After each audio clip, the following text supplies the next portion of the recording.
Hello, good evening. My name's Richard. This is over and over again. The Arsenal women have kicked off their season away in Sweden. It wasn't a bad result in the end, was it? We're going to look at it the other side of this.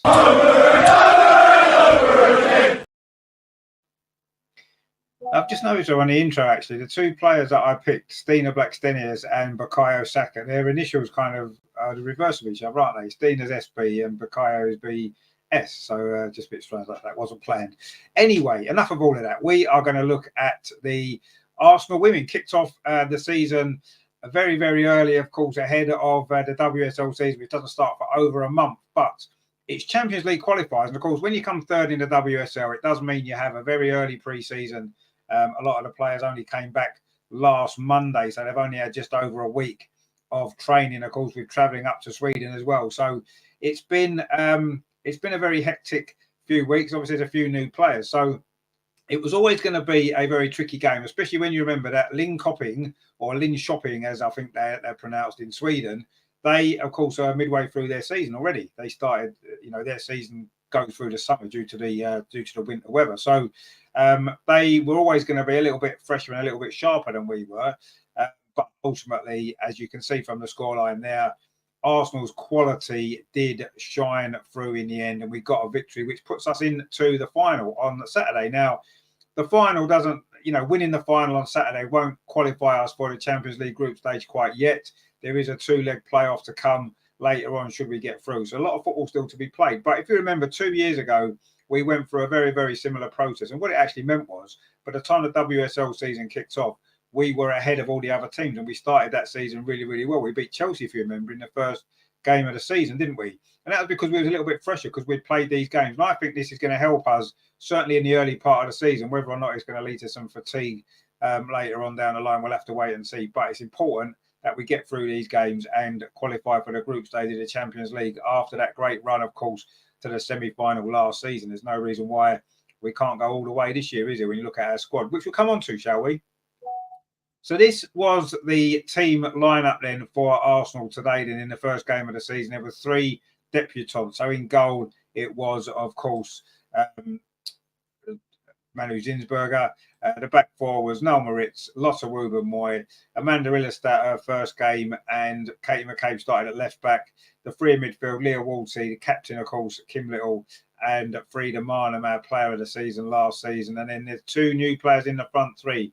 It was Chloe Lacasse playing on the right, Caitlin Ford on the left, and of course the picture there, Alessia Russo making her debut through the centre. And what was good news as far as I was concerned, and I'm sure many of us were, was that, of course, Beth Mead was on the bench. Now, of course, as we know, Beth Mead isn't expected to play quite yet due to her ACL injury that, of course, she suffered in November, but she's been training. She looks as though she's nearly ready to go. And she was on the bench. I wasn't surprised she didn't maybe play a part in this game at the end. We had the game pretty much wrapped up. Wasn't worth taking the risk with her. But I'm expecting her to play some part in the rest of these qualifying games for the Champions League, assuming we get through on Saturday. She may play some part in that game, mightn't she? And I certainly think she'll play some part in the two-legged playoff that comes following this, should we win on Saturday. So it's good to see her back, isn't it? The first of our ACL group to be back fit again. It'd be lovely to see her actually playing, won't it? But it was a very strong side, wasn't it? And you can see by the strength in depth. We'll go through the substitutions as well, but certainly that starting 11 is a very strong starting 11, isn't it? It was good to see Amanda Illerstadt getting her first start. Of course, she scored so many goals at the World Cup, didn't she, for Sweden? But her primary job, of course, is keeping them out at the other end. And of course, I say two of that front three. Of course, Alessia Russo is the big one, isn't she? The big money signing, if you like, although she was a free transfer, but you get what I mean. And of course, Chloe Lacasse, who's maybe gone under the radar a little bit since the signing of Russo. She is a very, very good player with a great goal scoring record. And she took a place on that right-hand side in kind of Beth Mead's sort of role. And you can see the similarities there and why she'd be a good player to play in that position while Beth isn't in the team. Now, I actually thought that the first half, you could see basically what I said before about how rusty we look compared to our opponents, who, of course, were, I say that they're halfway through their season. So they looked a little bit sharper than us. Obviously, our quality was there. We had a lot of chances, didn't we? Of course, we could have taken a lead after, 5 or 6 minutes, couldn't we, with a penalty? A bit of a soft penalty, wasn't it, for the handball? But we'll take it. And it was Kim Little, of course, who did take it. The captain back, of course, she missed the end of last season, didn't she, with that injury? But she was back, but it wasn't a great penalty, was it? And unusual for her, although she did miss one, of course, last season as well. But a poor penalty. It was well saved, actually, by the Linkoping goalkeeper. Actually had a decent game. Anderson, her name was, and she played well throughout the game, actually. She made a decent save in the penalty, but it wasn't Kim's greatest penalty, was it? So she needs to practice him a bit more, I think, in the next few weeks. But yeah, that was... I think if we'd scored that goal that early in the game, I think we'd have gone on to win maybe more comfortably than it was in the end. I know the scoreline seems comfortable, but it certainly wasn't a comfortable afternoon, was it, for Arsenal today? But I mean, after the penalty, we seemed to have a lot of chances, didn't we? But didn't look particularly clinical, did we, in front of goal? It was a little bit lackluster at times. And of course, on the counter attack, Linkoping had a couple of opportunities themselves, didn't they? And I wouldn't say I was worried at half time. It was 0-0, and I thought, I was sure our quality would come through in the second half, but it was certainly in the balance still, wasn't it, at half time? There's no doubt about that. It definitely was. We've got Terry in the chat there. He says, good evening, Richard, all in the chat. What a squad Jonas has assembled. Yeah, exactly. We're going to come more into the squad as we talk about the game with the substitutions and what have you as well. But yeah, it's looking a very, very strong squad, isn't it now?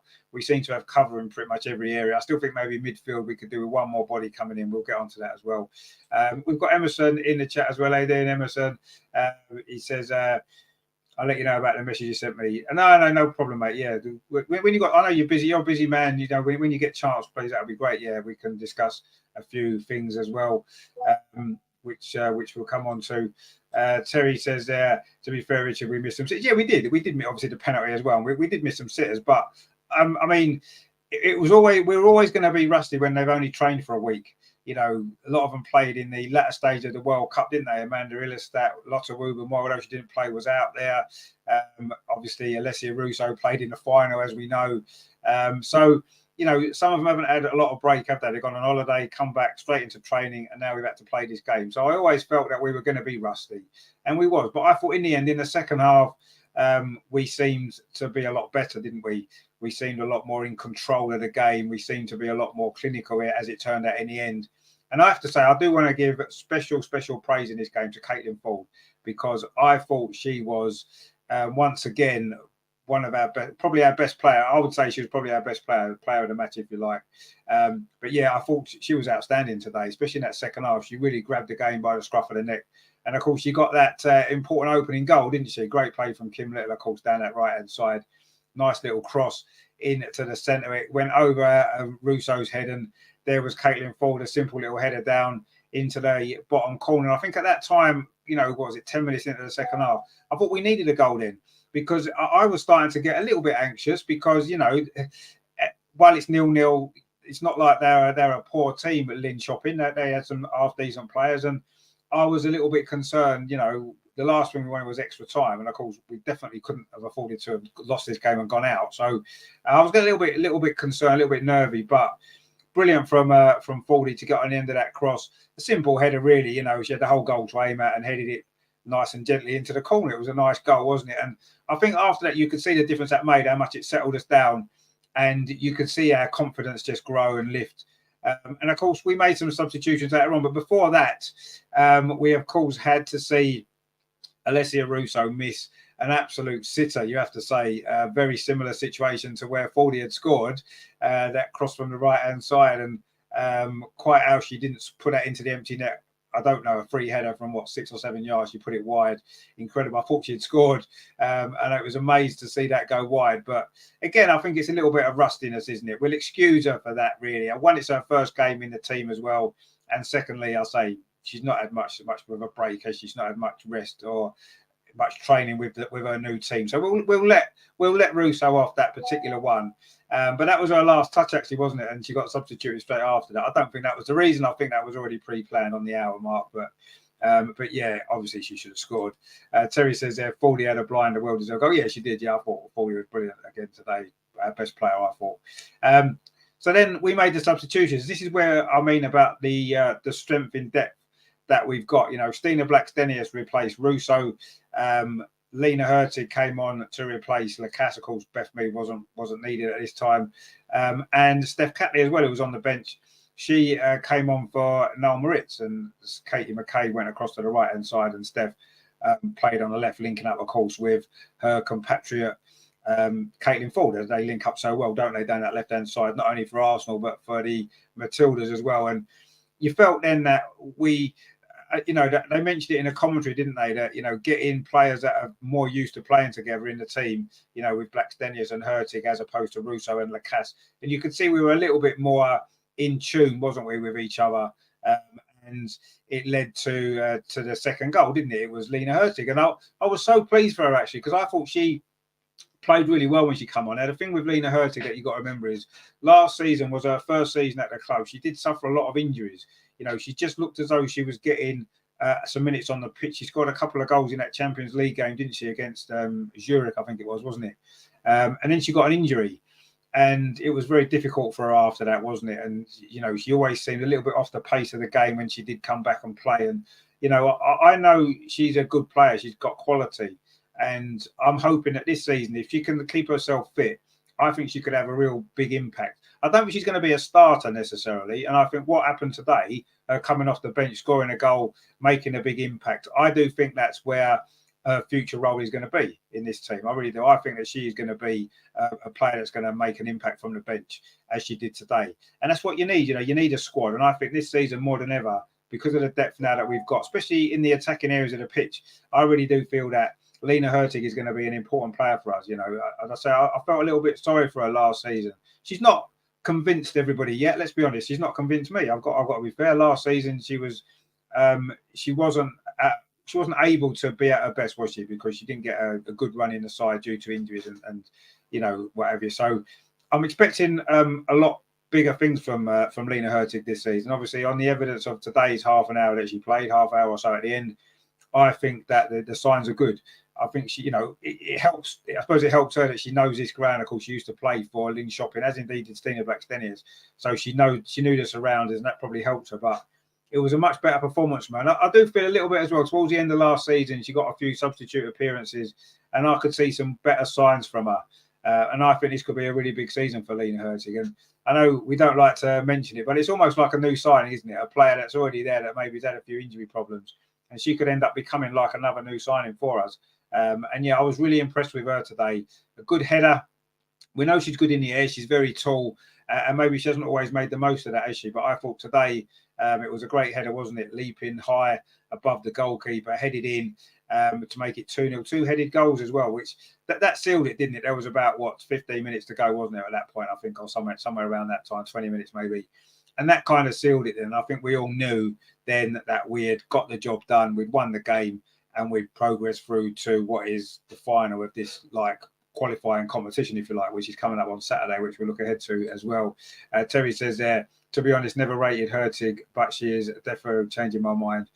Yeah, I mean, exactly. And I do feel last season it was hard to judge her because of the injuries that she had. And I don't think anyone was convinced by her, let's be honest. I don't think anybody was.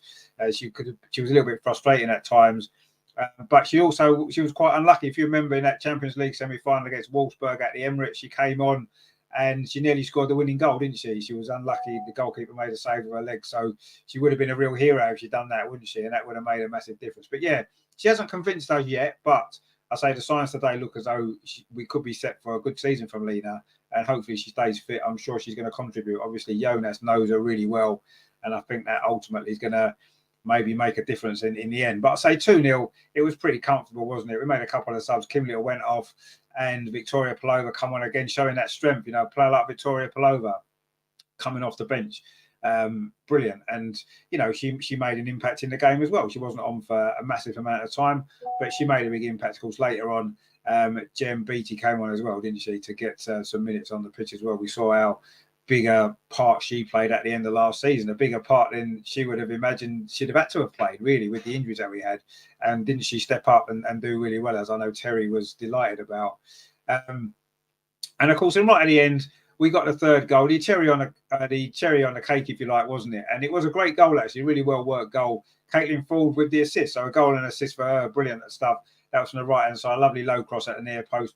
And Stina did. It was like a Giroud goal, wasn't it? If you remember when Olivier Giroud played for the men's team, he used to attack that near post, didn't he? Got a lot of goals there, and that's what Stina did. She attacked that near post. The ball came in, lovely little finish past the goalkeeper. And I do feel as though it's going to be a big season, isn't it, for Stina Blackstenius with Alessia Russo coming in. And I think today we've seen that. I think generally it's probably going to be to start one or the other. I can't see us starting both of them, to be honest with you, with the system that we play and the fact that they are quite similar in style, aren't they, in the way that they play. They've got slightly different qualities and slightly different weaknesses, but I do feel that they're quite similar in style. So I'll be amazed if they start too many games together. I'd like to see it happen, but I don't think it will. So I think it's going to be one or the other. So I think it's, I thought Stina was brilliant in the second half of last season. If you see the documentary on Arsenal.com, is it Together? I think it's called, isn't it? Something like that. And I've seen it, and it's absolutely brilliant. And what comes across in that so clearly is the fact that how important Stina was in those final few months of the season when she stepped up. She got big goals in big games, didn't she? The winner in the semi-final of the Carabao Cup, the Continental Cup. She scored the equaliser in the final of the Continental Cup as well. She scored the winner in the quarter-final of Champions League. She scored in both legs of the semi-final. Really big game player. And I think it's a big season for Stina because she will feel a little bit of pressure for her place. We wanted to break the transfer record to get Russo in January. So we've got her now. Jonas obviously wanted her. And I think there's going to be real pressure on Stina to perform. And I'm confident that she's going to rise to the challenge. And she showed today, didn't she? Russo was a little bit off her game, I thought, most of the game today. But it's her first game. We'll let her off. But Stina came on and showed straight away how important she is and how important she's going to be. A lovely goal. And I thought her general play while she was on the pitch was good as well. So that's good competition, isn't it? You want competition, don't you, in that attacking area of the pitch? If we've got two strikers that are vying for that place, then it's going to be good, isn't it? Because when either of them play, they're both going to have a point to prove. And that's going to be crucial, isn't it, as the season progresses? Because there's going to be spells where, like we saw Stina last season, she had to play a lot of games. There was a spell when her confidence went a little bit, wasn't it? She was missing chances, and that would have been the opportunity to have left her out of the team if there was somebody else to come in and do that job. And it wasn't really at the time, was there? So Stina had to plough through, and it was hard. She got the benefit, I say it, towards the end of the season when she was brilliant, probably our best player in the second half of the season. For me, I thought she was. There's going to be a little bit of pressure on her. So we'll see how that goes. But that's a good battle there, isn't it, between those? So it's going to be interesting to see. And they're both going to score goals, and that's the great thing about it. In this team as well, with the chances we create, they are both going to score a lot of goals, aren't they? And you never know, we may see them play together. I'm not sure how often that will be the case. Certain games I can see it maybe, but I don't think it's going to be a regular thing. I can see them rotating and swapping with each other during the game as well. So a really important season for both of them, really, isn't it? We want to see Alessia Russo do well, of course we do, because we love her. But for me, Stina, at this moment in time, Stina is our number one striker. She is. She's proved her worth already, and it's up to Russo to come in and prove that she deserves that place in that team. And I think that's good competition, isn't it? So we'll see how that works out. But today it was Stina's day, wasn't it? Again, back on a former home ground, a club that she played for a long time earlier in her career. And she won that little battle of the centre forwards today, didn't she? Getting that lovely goal at the end to make it 3-0. And I thought that was important for her because, I'm not saying she was left out of the team today for any reason other than, I think that Jonas was trying out these new players, wasn't he? To give them a start in the team. Why not? I thought that, Stina made her point, didn't she, with that goal. And she took it really well. And I thought she played well when she came on as well. So, yeah, that's we're going to have to watch that through the season now. It's going to be exciting, isn't it, to see those two battling it out for that position. And I think it's one position and we've got two great players, fantastic goal scorers to battle that out. So that's going to be good, isn't it? So, and she got that third goal. And that was great, wasn't it, to seal the day and make it maybe slightly more comfortable scoreline than the game maybe suggested overall, because I felt that there were times in that game where Linkoping caused us problems. They did. They had some good chances, didn't they? I thought Manu Zinsberger made a couple of good saves when she needed to. There was a free kick she saved, wasn't there, in the second half, and one or two others. So it was a tricky game, and it was always going to be a tricky game, but we've got the result. We've come out on top. And yeah, we've got to be delighted with the way it went, because it was never ever going to be easy, and it's not going to be easy on Saturday in the final either, is it? I think now we've had 90 minutes together, extra 90 minutes in the legs. We used a lot of the squad as well, which was good. I'm sure there'll be some changes for Saturday, which we'll come on to. And we'll see. We've got Ryan for the Mr. Arsenal podcast in there, my friend. Good to see you. He says, bring on Saturday, wherever it may be. Yeah, exactly. Of course, we're looking forward to it, aren't we? It's a big game. We have to get through. We have to qualify. We showed last season how important the Champions League was for our season. And I think we're the sort of club that needs to be in the Champions League. We have to be. Look at the Emirates last season for some of those Champions League games. The semi-final, of course, the sellout crowd, as we know. But even the other games earlier on, were really well supported. You can see what a big club we are. And yeah, I think that it's massive, massive, massive that we do. We have to qualify for the group stage. We have to. There's no doubt. And we've got a tough game on Saturday, and then another tough game at the two-legged playoff, whoever that might be against, in a few weeks' time. So yeah, we've still got a lot of work to do, but yeah, it was a good performance today in the end, and we got the job done. As Emerson says there, Paris FC women v Krybas of Ukraine, which just kicked off. Oh yeah, thank you very much. Yeah, let us know how that's going on. Obviously, we played a winner of that game. My feeling is likely it to be Paris, but I don't know too much about the Ukrainian side. If I'm honest, I'm just basing it off the fact that the Ukrainian women's league probably isn't as strong as the French women's league. So you'd imagine Paris will be favourites in that game, but we'll see. Whoever we have to play, we'll, as Ryan said there, whoever it is, we'll just we'll have to play, and we'll have to play well and win the game, hopefully, and then we can keep ploughing on. Terry says here, I think Stina is world class. I do as well, and I know sometimes she gets a lot of criticism, doesn't she? Because last season there were games where she missed a few chances, and yeah, she did. But what she brings to the team, her work rate, the way she links to play, the runs that she makes off the ball, sensational. And she scored 18 goals last season. Let's not forget, a top scorer, 18 goals, and that's a decent turnaround for her, actually.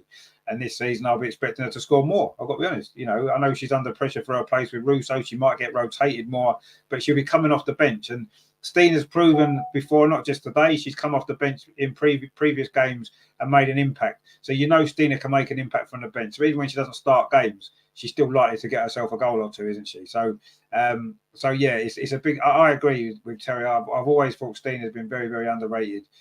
She's one of my favourite players in this team, without a doubt. I think she's brilliant, and I'm looking forward to seeing her really push on this season again and carry on that great form. Terry says there, just think we still have Leah Williamson, Viv, Mido to come back. Yeah, exciting. So no, exactly. Yeah, we do. I mean, obviously Mido was on the bench today, although she didn't come on. At least she's getting back to fitness again. And of course, Leah Williamson and Viv going to be a little bit further down the line, aren't they? Until we'll see them, particularly Leah Williamson. And of course, Laura Wainwrighter as well, who's not going to be fit probably. She'll probably be out for the season, won't she, Laura? More than likely, or virtually the season. But we're hoping to see Leah Williamson back at some point, maybe March, April time, could even be sooner, maybe. I mean, Mido's a little bit ahead of schedule, isn't she? I wasn't expecting Mido to play maybe until at least the start of the season, the WSL season in October, or maybe even beyond that. But to her to be back in the squad now, and there's a good chance she may well get picked for the England game against Scotland in a couple of weeks' time, which we're going to as well. So we're looking forward to imagine her coming back for England and scoring in that game. That'd be brilliant, wouldn't it? So yeah, it's exciting times. Really, really good. So that's good to see, isn't it? Ryan says there, would you take Little off penalties? Is becoming a regular thing of her missing them now. I mean, yeah, obviously she did miss one, of course, last season, as we know, an important one it was, wasn't it? Would I take her off? I don't know. She's been so reliable, hasn't she, from the penalty spot over her career with Arsenal. It's difficult, isn't it? Of course, last season, Katie McCabe missed 2, didn't she, as well? So it's not like Kim Little was any worse than the people who took the penalties when she didn't. So I don't know. We've probably got play. I mean, Steph Catley in the World Cup, she took some good penalties, didn't she? So she would be a good option, I think, as a new penalty taker, potentially. Steph Catley, Caitlin Ford can probably stick one away. I wouldn't want Katie McCabe to take one. No disrespect to Katie, we love her, but she missed a couple last season. And of course, strikers should want to take them, shouldn't they? I don't know what Russo's penalties are like particularly. Did she score one in that shootout? I can't remember if she did or not. For the Lionesses in the World Cup against against Colombia. Did she take a penalty in that, Russo? I can't remember if she did or not now. But anyway, my choice. I would keep Kim on the penalties because I do think she's got that mentality. Generally, yes, she's missed a couple, but everybody misses penalties, don't they? I would keep her on them for now. Obviously, if she misses the next one that she takes, then I would say maybe look for a change. My change, I say, would probably be Steph Catley, if I'm honest, because penalties were brilliant in the World Cup. So yeah, let's see what happens. But I would keep her on them for now and see. I'll say if she misses the next one, then I would say yes, maybe it's time to make the change. But we'll see. Would you keep one of them, Ryan, or would you maybe consider switching her off them now? The next penalty that we get, whenever that is, I would give her at least another one and see how she goes. And if she misses that one, I'll say then maybe get Steph Catley on them. But we'll see. Terry says Estina is a class act when playing more central, like in the cup final. Yeah, I mean, that's obviously our best position, isn't it?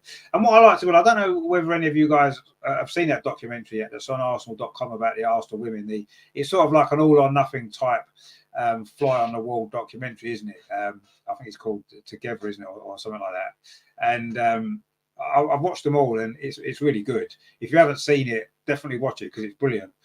The only thing that maybe disappointed me slightly is there wasn't enough kind of changing room, training ground footage for me. They showed quite a lot of the games and the goals and stuff, which we've all seen, and it's not adding anything new, is it? Because we've seen those goals. We saw all that at the time.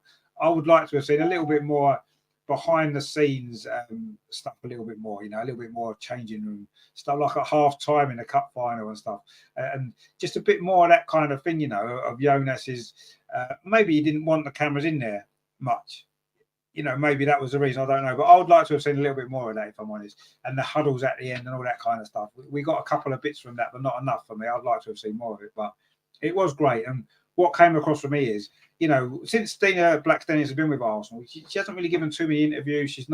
We've not really seen much of her personality other than what she does on the pitch. But she spoke a lot in that documentary, and she came across really, really well, I thought.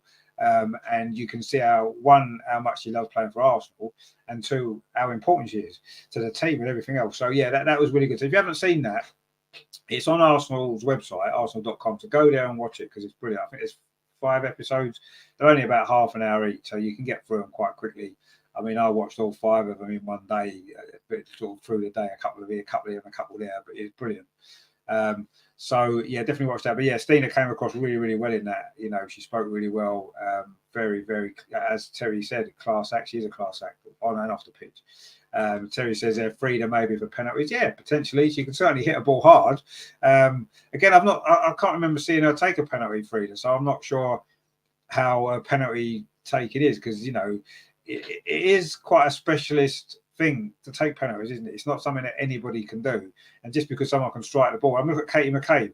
She can score from 30 yards, bang them in the top corner, but she missed 2 penalties, really poor penalties they were as well, wasn't they? So there's no guarantee that Frida would be great at penalties necessarily, but I'd like to see her take one and see how it went and see how her technique is. But I'll still stick with Kimmy for now. I wouldn't take it off her yet, but I'll say one more miss, and I think she's on shaky ground now, isn't she? As we missed again, but one more miss, and I think we may look at changing it potentially. But we've got a few options, I think.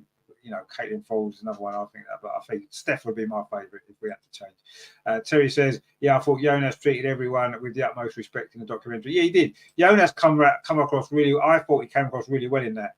I know we only saw bits and pieces, but his instructions seemed very, very clear, uncomplicated. When you compare that to the men's team and Mikel Arteta, when they had the all or nothing, Mikel Arteta seemed very confusing. A lot of the stuff that he said was very confusing, wasn't it? The analogies that he made and stuff like that. You could see the players sometimes were kind of looking at each other thinking, what on earth is he talking about? Whereas Jonas, very, very simple, straightforward, straight to the point. And I kind of like that. That's the sort of manager that I like, who's just, and I think Serena Wiedmann's very similar to that as well for the Lionesses, isn't she? Very straight down the middle. And everybody knows exactly what they're doing. There's no confusion. And that's what I liked about it. And he did come across really well, Jonas, actually. And you can see he is a very, very intelligent guy. He's a very, very good football man. and he's just a great all-round guy, isn't he? And I think he's a great manager for Arsenal, and I think we are gonna. He's already won one trophy, and I'm sure there's more to come as well. You know, in the World Cup, he came across so well. He understands the game, doesn't he? And he understands what's needed in game situations. When you heard his analysis in the World Cup, so yeah, I'm really, really pleased that he's our manager. And yeah, you're right, Terry. He came across brilliantly, didn't he? In that documentary, absolutely fantastic. So yeah, definitely watch that if you haven't done already. It's worth a watch. Emerson says it's still 0-0 in the other game, 15 minutes. Yeah, I mean, I think it'll be tight. I think Paris will probably win, but we'll see. I say we're through. That's the main thing, isn't it? I wish our game had been played now rather than earlier on this afternoon, because I couldn't watch all of it due to the fact I was at work until half time. I saw bits and pieces of it, but I saw all the second half. I just didn't see as much of the first half as I would have wanted to. Of course, I would have done a watch along had I been able to, but we should be okay for Saturday. Terry says, plus the girls were all for one another. Yeah, you can see that team spirit, and I think we've got that in the men's team as well. And you can clearly see we've got it in the women's team. Yeah, they are all in it together, and you could see by what came across as well in that documentary was the fact that early in the season, when Viv was fit, when Beth Mead was fit, and everybody was fit, Leah Williamson and everybody, and you could see what a great team we had, and we would have taken that league title or gone very, very close, and I think we could have won the Champions League as well. And in the end, you could see how much of a struggle it was with all the injuries that we had, and how everyone had to pull together and how they did. And I think that's going to really help us this season, because we're going to suffer adversity this season. Of course we are, you know, whether it's injuries, whether it's, you know, difficulties in games. And I think that last season's experience is going to really pull this team together. And you have to give Jonas credit for that. He's built that, hasn't he? He's built the squad, he's built the team, and he's built that atmosphere, and it's brilliant.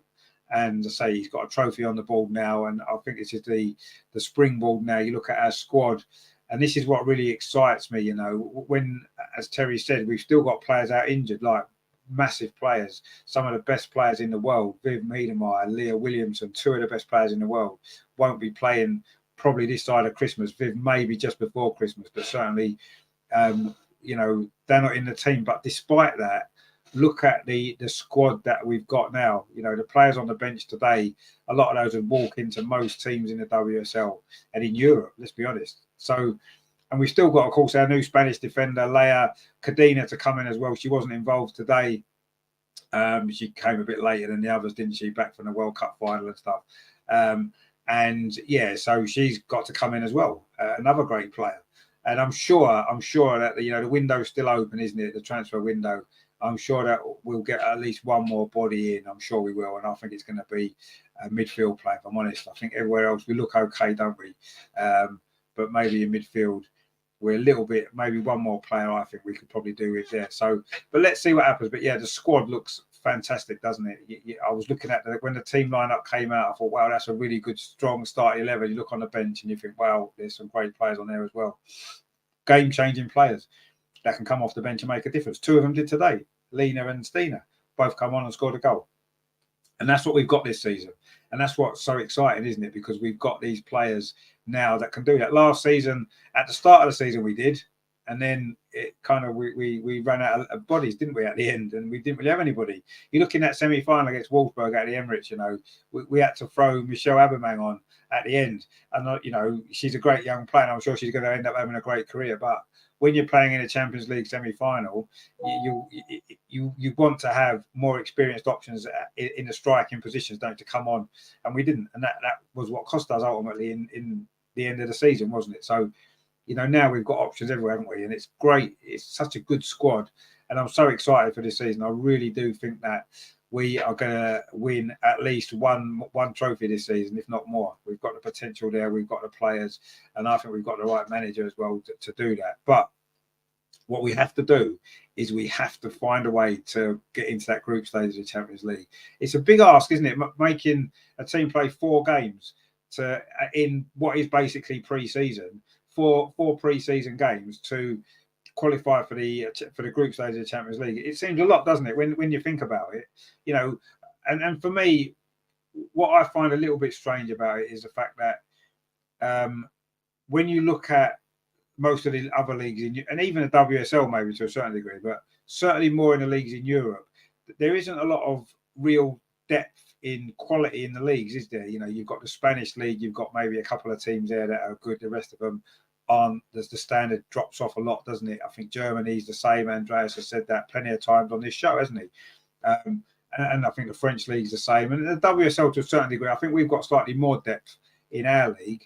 But even so, there's still a big gap, isn't there, between the top teams? And it's like, why should Arsenal, who came third in the strongest league in depth in Europe, have to go through 4 games to qualify for the group stage when a team from a country with a lot weaker league, Ukraine, for an example. I mean, obviously they're in this play. I don't know whether or not their champions qualified automatically for the group stage. I'm not sure, but I don't know. It just seems a lot for us to have to go through when we've got such a tough, strong league anyway. Almost as though, I think we should have had to go straight into the 2-leg playoff. Maybe that we shouldn't have had to play these 2 games. But I say it might help us out because it's going to mean that when the season starts, we're going to be more ready, aren't we? Maybe ahead of some of the other WSL teams. Man United, for example, who we play second game, I think we'll have a massive advantage over them having played these games because, everyone plays friendlies, but these aren't just friendlies, are they? They're actual Champions League important games.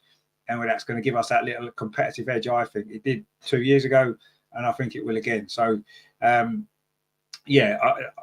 a little bit frustrated that we have to play these games, especially now when we've had one week of training, but it might ultimately help us as long as we get through. That's the main thing, is that we have to get through. We have to be in that Champions League. Last season we were worried at the end, were we going to get top 3 even? Because it wasn't always looking. We wasn't looking favourites, was we, at one time? And not to have even qualified at all, having done so well in that competition last year, would have been terrible. So not to make it into the group stage now would be a disaster almost, wouldn't it? I think it's so important that we're there.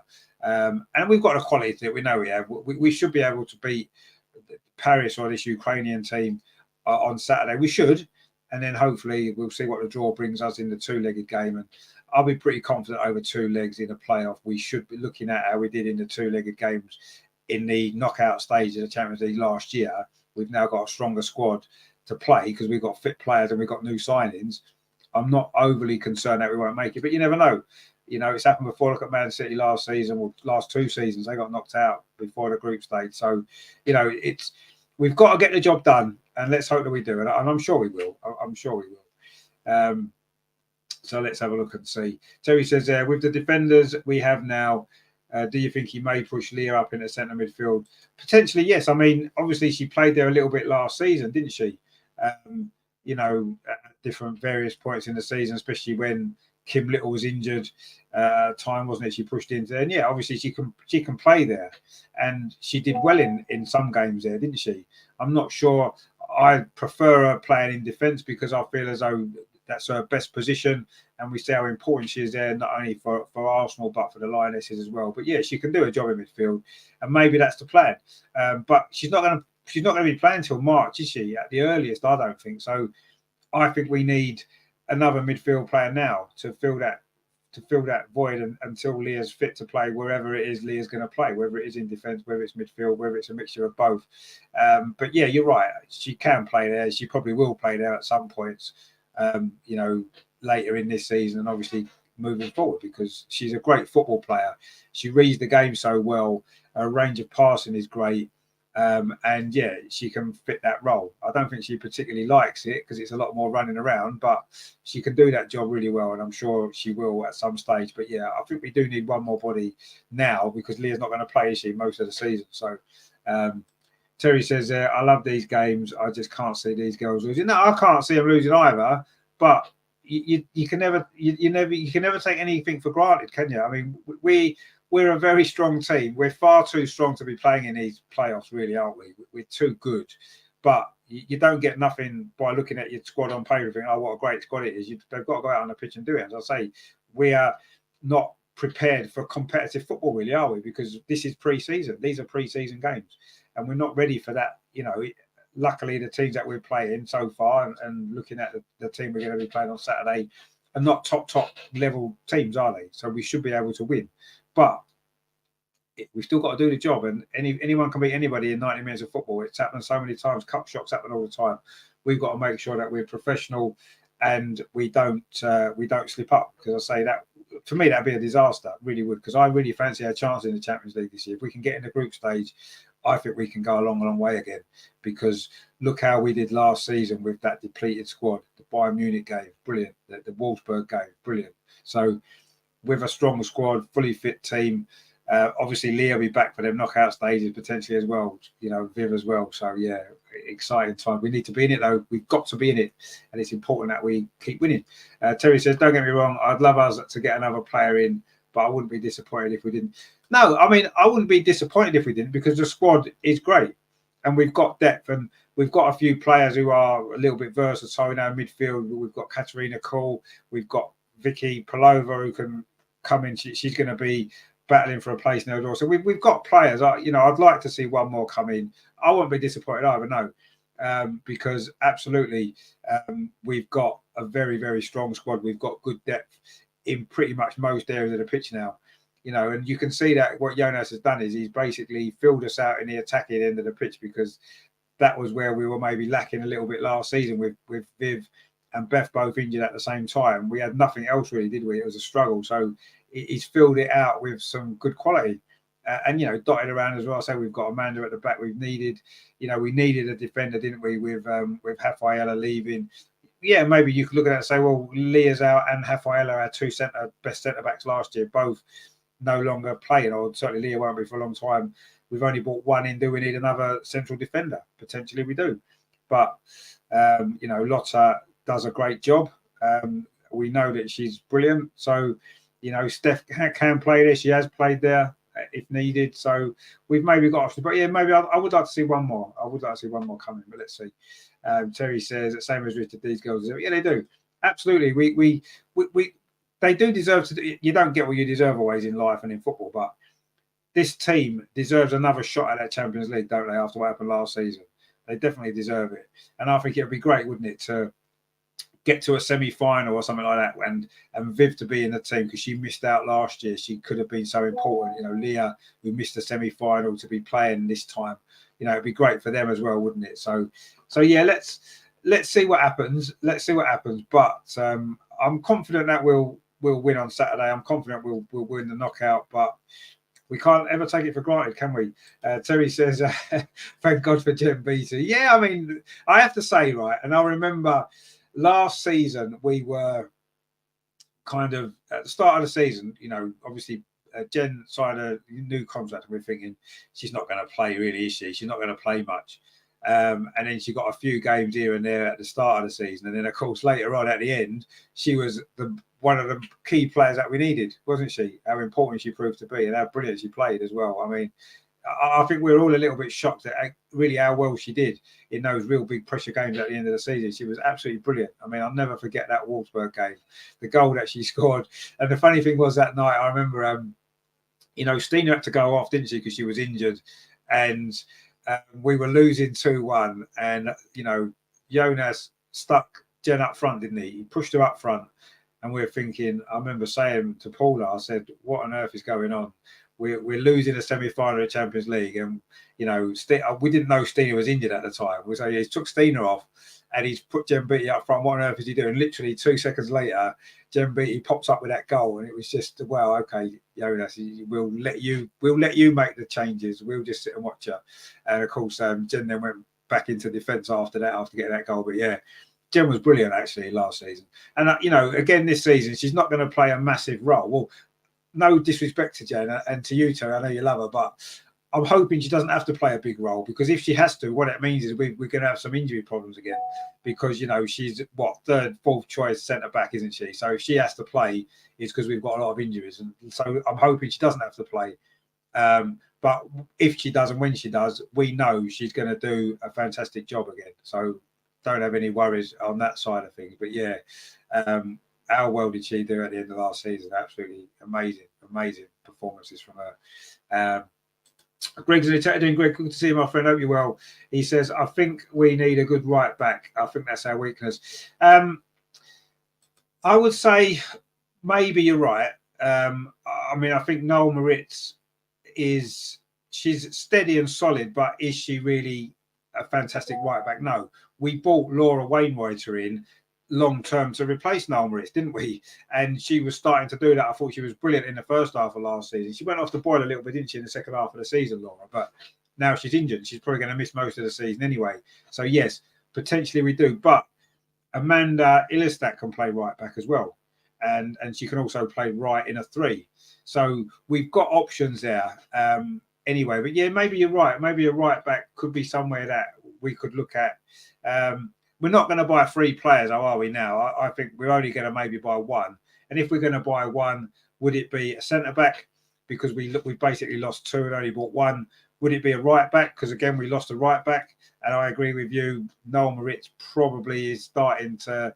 I think she's past her best, shall we say. You know, she always gives everything, but you know, and also as well, I do think maybe midfield.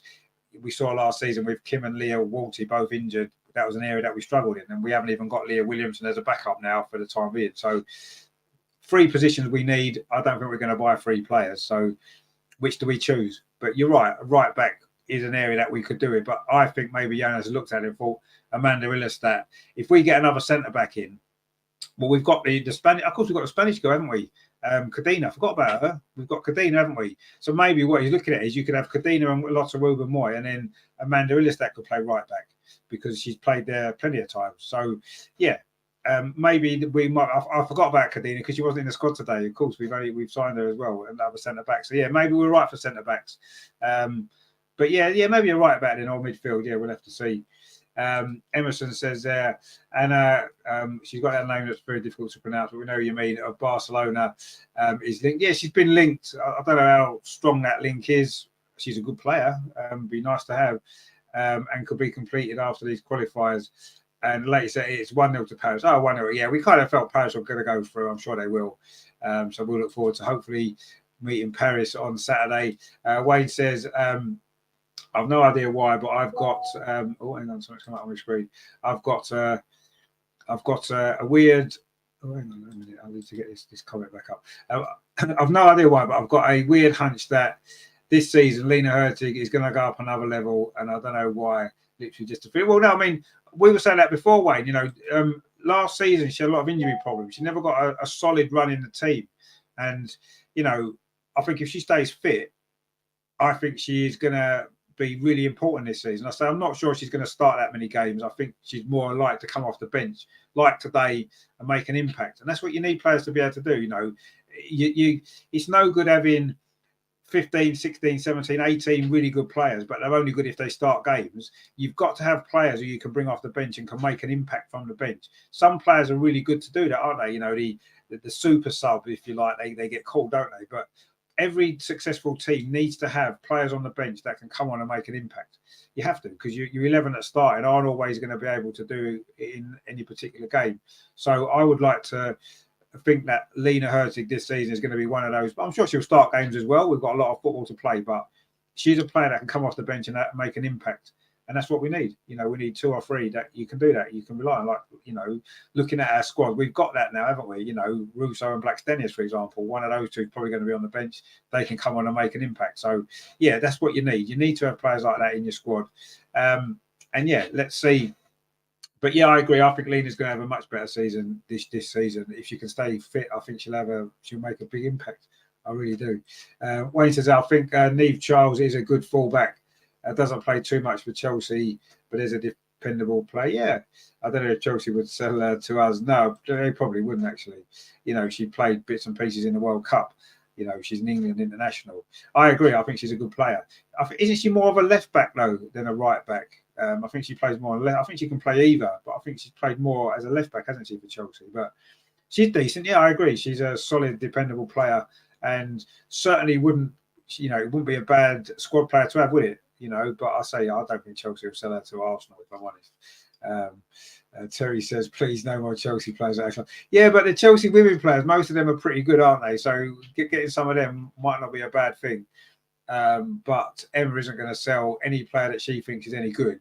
She's not going to strengthen us, is she, by letting us have some of her good players? She just won't do it. You know, she'd rather let them rot on the bench and never play for Chelsea than sell them to us. That's what I think is going to happen. But anyway, Neve Charles is a good player. Don't get me wrong. I'll be amazed if Chelsea sell her to us. I'll be if Emma lets it happen. I'll be amazed. But we'll see. The window's still open, so who knows? Who knows indeed. Greg says, I watched Chelsea friendly the other day. I think our squad is much better. I didn't see it, so I don't know. But what I feel with Chelsea this season is they seem to have made. They've had a very settled squad for a number of years, haven't they? They bring in a few players here and there, but this summer they seem to have had quite a big turnover. They've lost some big players and they've brought some players in. And I think when that happens on that scale, it always takes time, doesn't it, for the team to gel. And maybe with Chelsea, this perhaps is the season for us or for somebody else to take advantage of the fact that Chelsea aren't going to be as settled as they have been because of the turnaround in players that they've had. And it's going to take them a little bit more time, maybe, I say, for everyone to adjust. I mean, look at last season, they brought that Buchanan in, and she's looked really shaky, I felt, last season, although she's a very good player. So they might have the same problem again. They've got some new players in.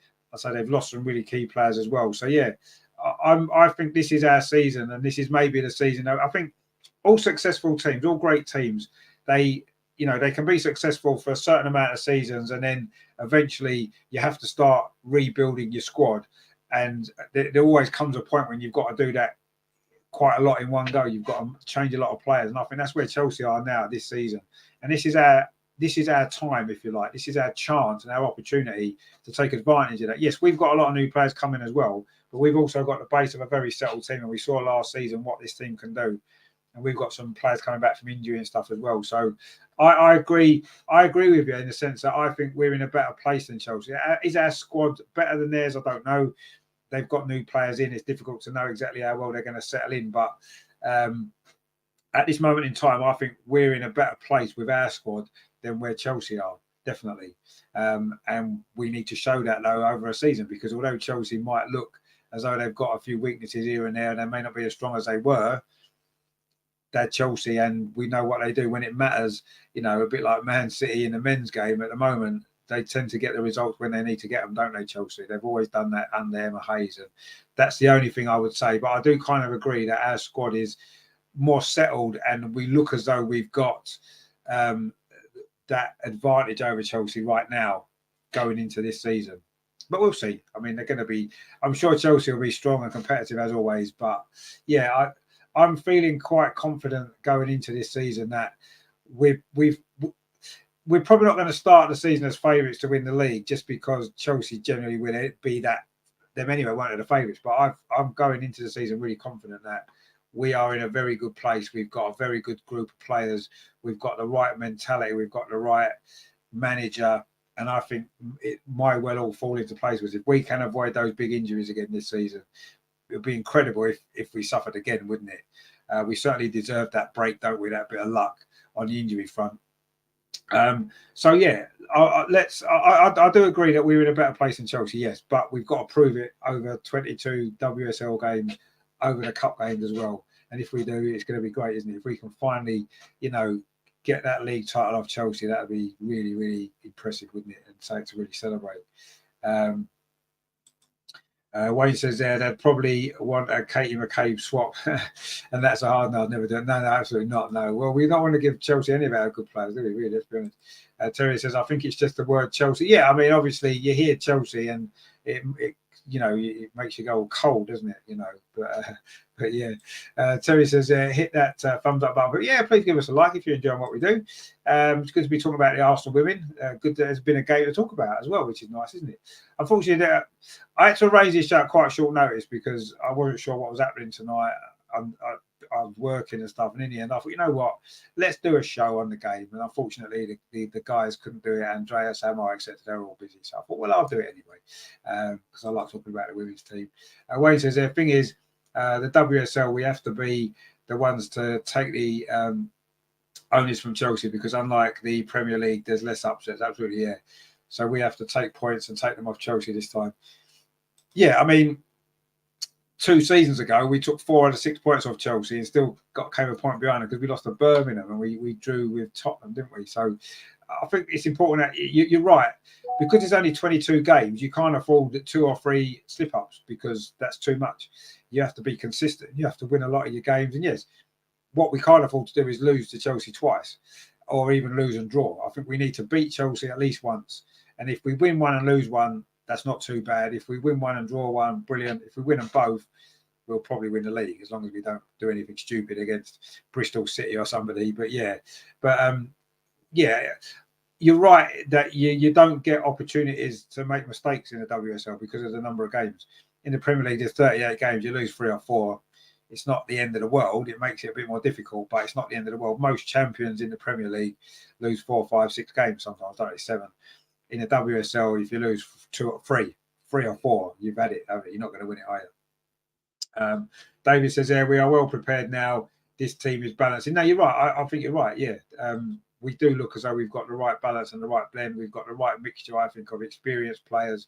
We've got the right mix of players that know the WSL. I think we've got the right mix of players that have come in from other leagues that can make an impact very quickly.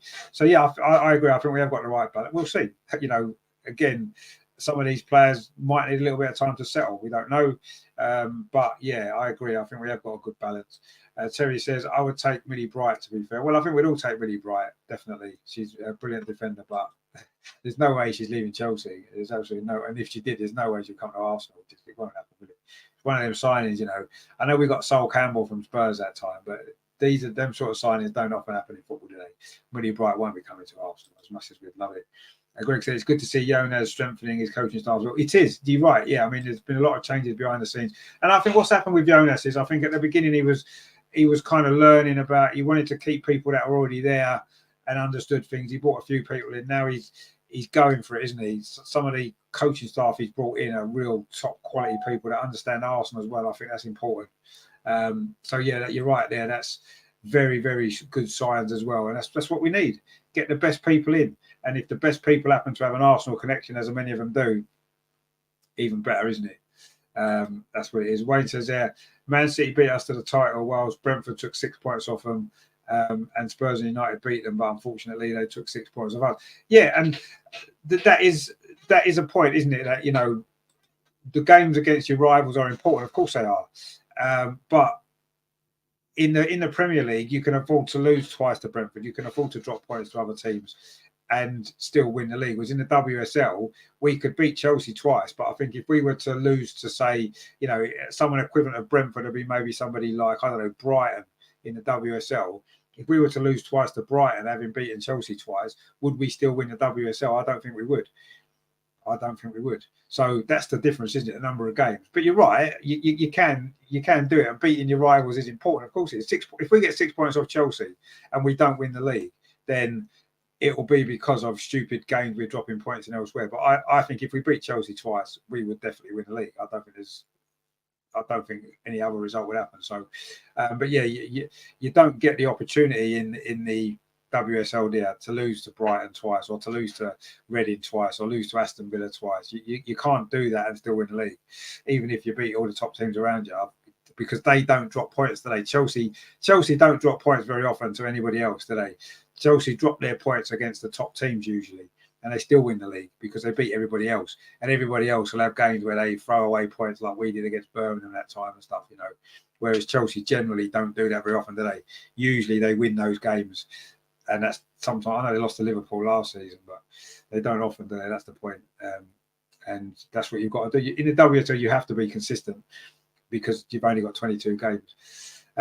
Terry says, "Looking forward to seeing Salty's face when we turn them over this coming season and do the treble, maybe the quad." Well, it'd be, obviously it was nice in the Continental Cup final last year when we beat Chelsea.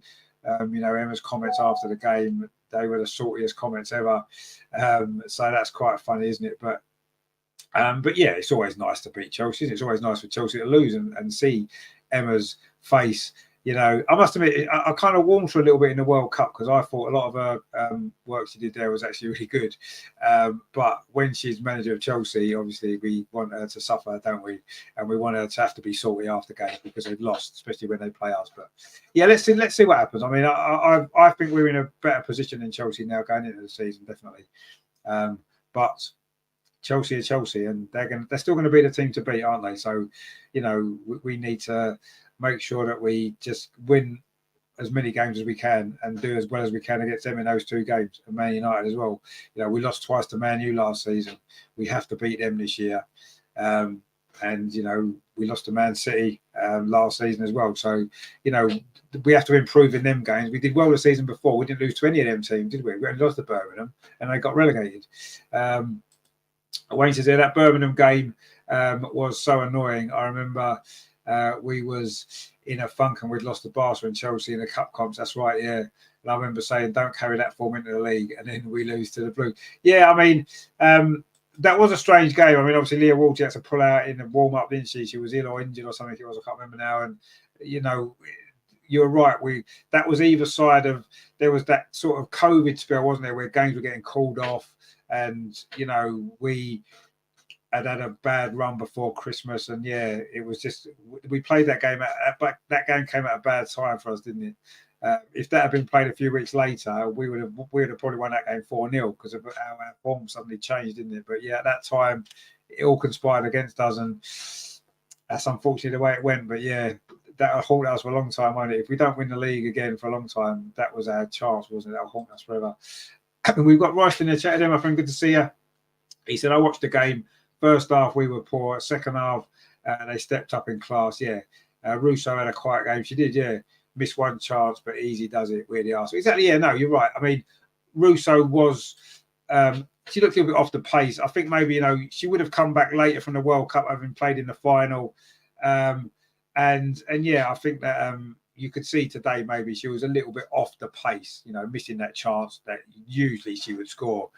But the fact that we had Stina coming off the bench and showing the way, leading the way, is a good sign. And as you're right, Russo is going to get better. Of course she is. And I think all these players will get better. But I agree, yeah, the first half we wasn't great. And the second half we were better. And that's what we had to do to win the game. And I'm sure it'd be similar on Saturday. We're not going to play well for 90 minutes yet because this is pre-season. Ultimately, it's pre-season, isn't it? So that's the situation that we're in, and we just got to try and get the results. Royce says, I think we should buy James from Chelsea. Yeah, again, Emma's not selling James to us, is she? Let's be honest. Even if she wanted to come to us, I don't think she would, because she's been at Chelsea all her career, hasn't she? But no, I don't think James will come to us, unfortunately. I love it. Chelsea would sell her to us, but she would be a great player. You're absolutely right. She would be brilliant.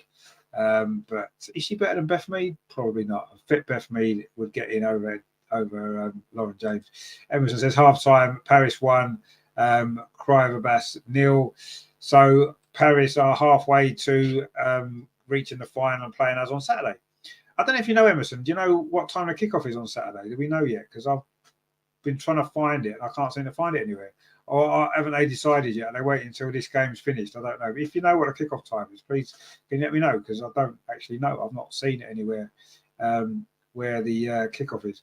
And Royston says, Paris FC, where will we play them if they win? In the same ground we play tonight, in this plastic pitcher, Linkoping. It's there. The whole competition's there. So that's where we'll play, in the same ground we play today. And then if we get through that, we then play a home and away 2-legged playoff against another team that's in the playoff. There'll be a draw and stuff like that. So that's how that'll be. Terry says these Gooner girls ain't slipping up this season. We have too strong a bench not to change. No, exactly. Yeah, that's what I'm saying. We've got players on the bench who can come and make a difference, and that's the key to winning trophies, isn't it? You've got to have players who can make a difference when they come off the bench, and we seem to have a lot, don't we? Which is great. Greg says in the coming cup waiting didn't let James. Sorry, hang on, I've missed that comment.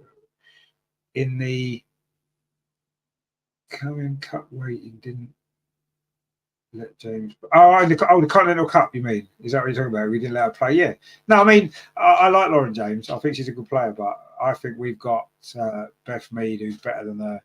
They play that similar position, don't they? Although she can maybe come across on the left as well, give options to Caitlin Ford when she out of the team for whatever reason.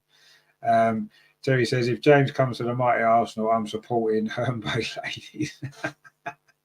No, she's not going to come anyway, mate. So don't worry. We won't be signing Lauren James. Let's put it that way. I don't think we'll sign any player from Chelsea, and we don't need to do it. There's plenty of good players out there that we can buy. And even if we don't, as you said before, Terry, we don't need to be disappointed because we've got a great squad. And I'm sure we're going to have a really, really good season. So I'm looking forward to it. And I'm sure you guys are as well. And we can't wait for that. So yeah, we got the job done today, didn't we? 3-0 in the end.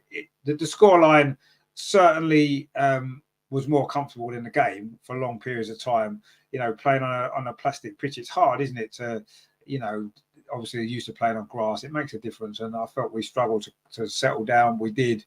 And hopefully now we've had a game on that pitch, we can come out on Saturday and play a lot better for 90 minutes. But it's going to be tough because it's a pre-season. Royston says there, we want the best ladies and men's teams. That means getting the best. But absolutely. Oh, 100% it does. But I do feel as though, you know, James is a good player. I feel as though we've got better players already in our squad. And there's probably better players out there that we could buy. I don't think we'll be able to buy Lauren James because Chelsea wouldn't sell her to us anyway. I don't think that would ever happen. But you're right. I want us to get as many best players as we can get because that's how you win trophies. You're right. If you want to be the best, you have to have the best players, really, don't you? Let's be honest. And you certainly need to have a great manager. And I think we're not far off any of those things. We've got a great manager. We've got some really, really top players. And I think we've got that spirit that you need as well in those moments to win games of football when it matters. We showed that last season. If we just had that little bit of quality with the players that were missing, if we'd had that quality with that spirit that we had last season, we would have won more than just a Continental Cup.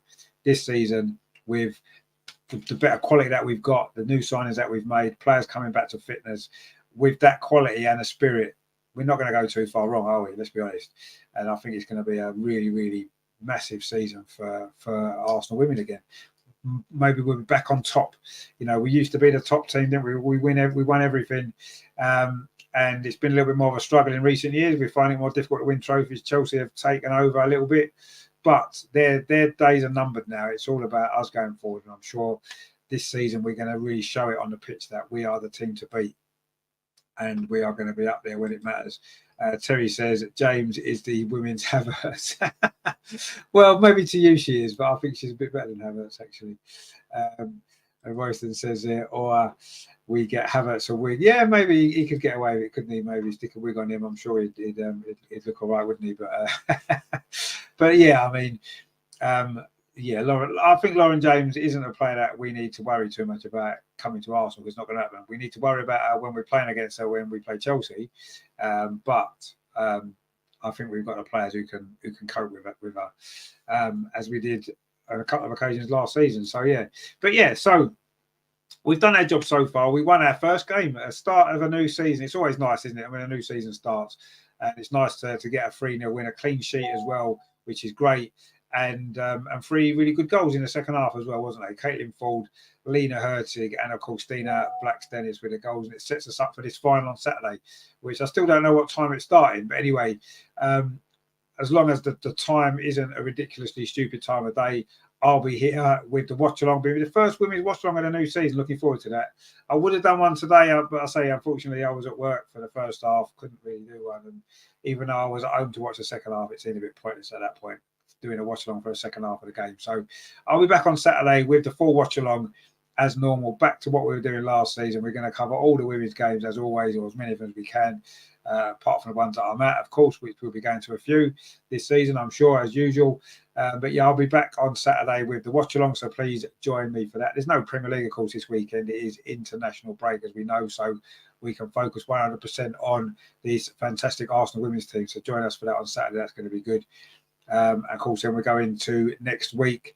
We will, of course, have the Arsenal review show with Adam, looking ahead to the return of the Premier League. Of course, the game away at Everton a week on Saturday. Difficult game. That's going to be a difficult place for us to go. Could be our last visit ever to Goodison Park as well, couldn't it? Because their new stadium is in the process of being finished. So that's going to be a big game. We'll look forward to that on Tuesday with Adam.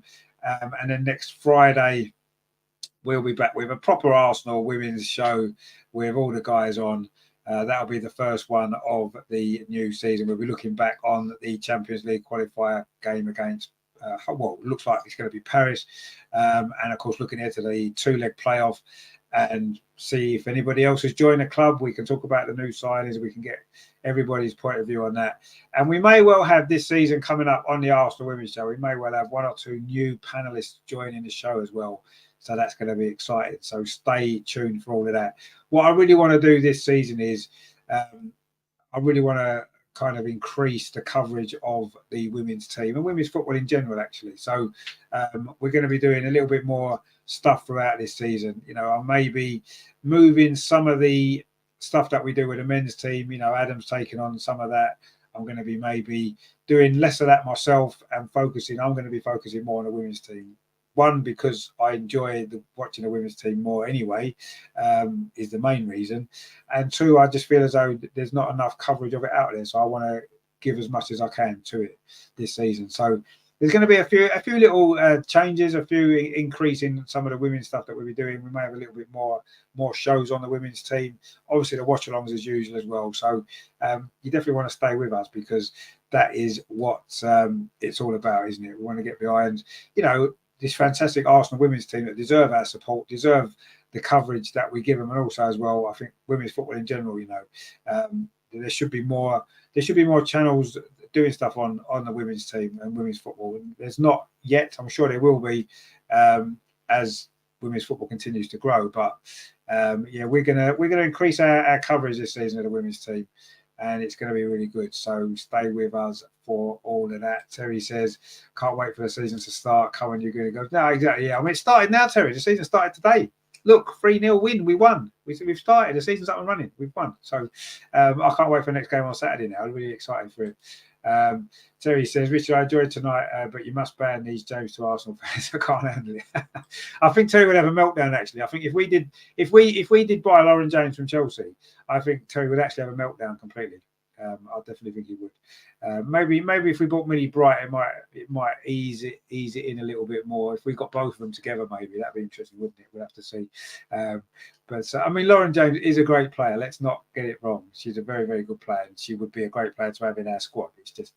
It's not going to happen. So relax, Terry. We're not signing Lauren James. Don't worry. We might bring in 1 or 2 other good players before this transfer window's finished, but we won't be bringing in Lauren James. So don't worry. Terry says, great show, Richard, and great chat from the chat as always. Indeed, it was. Take care, everyone. Hopefully, see you all soon. Yeah, hopefully see you Saturday, Terry, for the watch along.